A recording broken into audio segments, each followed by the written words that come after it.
صار لي فترة عبالي اكل ساندويش فرانسيسكو مثل ما بيعملوه بلبنان. مين من اسبوعين شرف على دبي بربر، قلنا بنروح هلا بنجرب الساندويش عنده، وحده في محلين كمان بنجرب من عندهم، وبرجع على البيت وبعمل احسن منهم.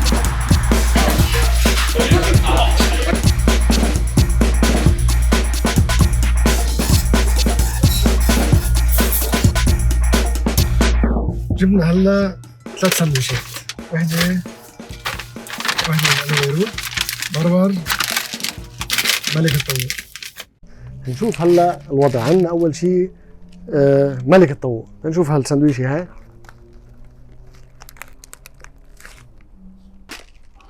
عندنا تاني متسابق معنا، هيدي من ألو بيروت. نشوف.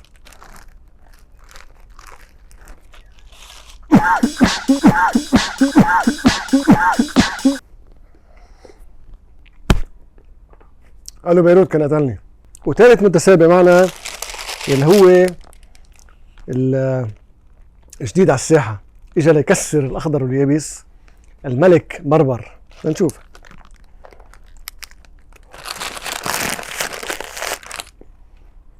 بس كله هيدا أكيد ولا شيء. هنفوت على المطبخ ونكسر اليوم، نعمل أطيب فرانسيسكو عملت بالتاريخ. هنبلش أول شيء بتحضير الدجاج. أنا رح استعمل حوالي نص كيلو من الصدورة، بقطعهم بالنص لأنهم سماك.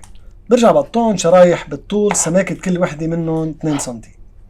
بنحطهم بمستوعب وبنرش عليهم نص معلقة صغيرة فلفل أسود، نص ملعقة صغيرة من الملح، وملعقة صغيرة خل أبيض.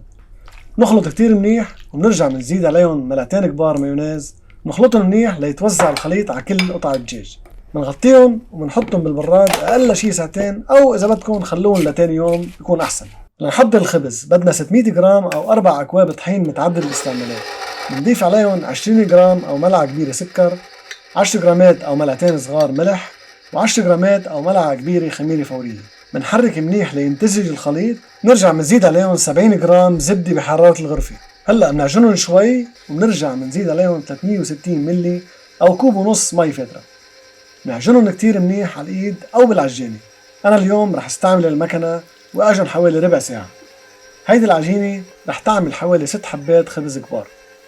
بدنا نضل نعجن لتصير العجينة ناعمة وشبكة الجلوتين تصير قوية. لنتأكد من هالشي فينا ناخد قطعة عجين ونمدها.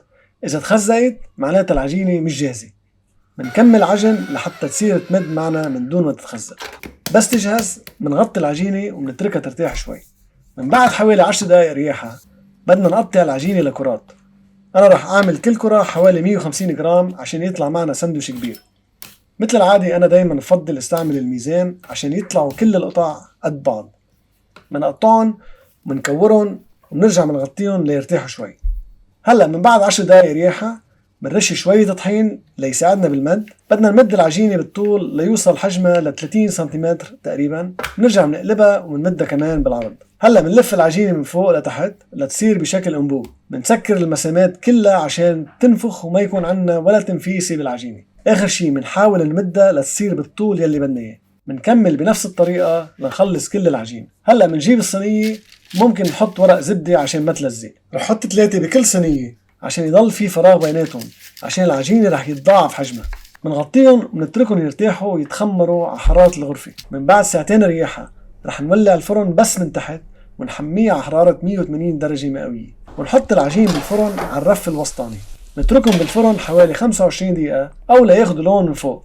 بس يصيروا جاهزين بنشيلهم وبنغطيهم ليبردوا ويصيروا طرايا. هلأ بنجيب الدجاج اللي نقعناهم وبنرصهم بصينية بطبقة واحدة. ما بدنا نحط قطع الدجاج فوق بعضها عشان بدنا اياهم يتحمروا وياخدوا لون كلهم سوا. بنولع الفرن من فوق ومن تحت على حرارة 200 درجة مئوية. بنحط الصينية بالرف الوسط، بنتركهم حوالي 15 ل 20 دقيقة أو لياخدوا لون ويتحمروا من فوق. بس يجهزوا بنشيلهم وبنحطهم بصحن ليبردوا. ممكن ينحط بالبراد بمستوعب مسكر ليصير وقت تحضير السندويش. هلا صرنا جاهزين نعبي هيدي السندويش اللئيمة. عملنا هيدا الخبز طلع بجنن. شوفوا من خبز فرنجي. في واحد سألني على بالتعليقات اسمك شفرنجي فبدنا اياك تعمل لنا فرنجي. قلت له تكرم عينك، اطيب خبز فرنجي رح اعمل لك. رح نعبي هلا هيدي السندويشة، شوي نفضيها من جوا يعني في ناس بتحب تفضيها وفي ناس بتحب يخلوها، بس شوفوا لي من خبزي. فهلا بالنسبه للفرانسيسكو عاده بنحط الدجاج بيكون بارد. والله بعدها سخنه هاي.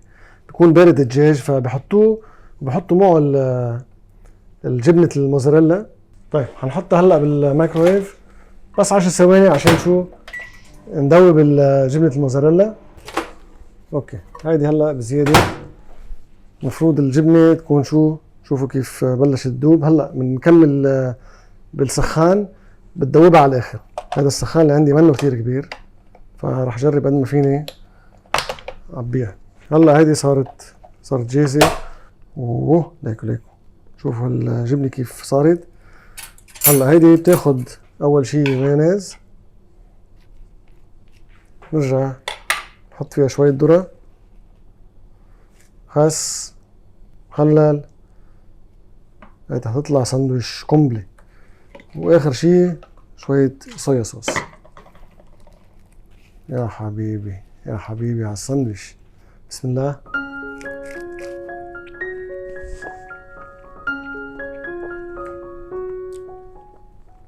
فخامه. هيدي ساندويش فرانسيسكو. يعني لما تاكلوا الدجاج وطعمة هيدي المايونيز اللي حطيناها عليها لما تحترق بتعطيها طعمة ما بتلاقوها مكان. الصويا صوص مع الجبنة، الخس المخلل كله فايت مع بعضه، بتعطي الساندويش الفرانسيسكو بتعطيه طعمته المضبوطة. بتمنى تكون عجبتكم الحلقة. مثل العادة إذا حبيتوا هذا الشيء ما تنسوا تشتركوا بالقناة، بس زر الإعجاب، وأنا بشوفكم الأسبوع الجاي بحلقة مميزة مثل العادة. باي باي.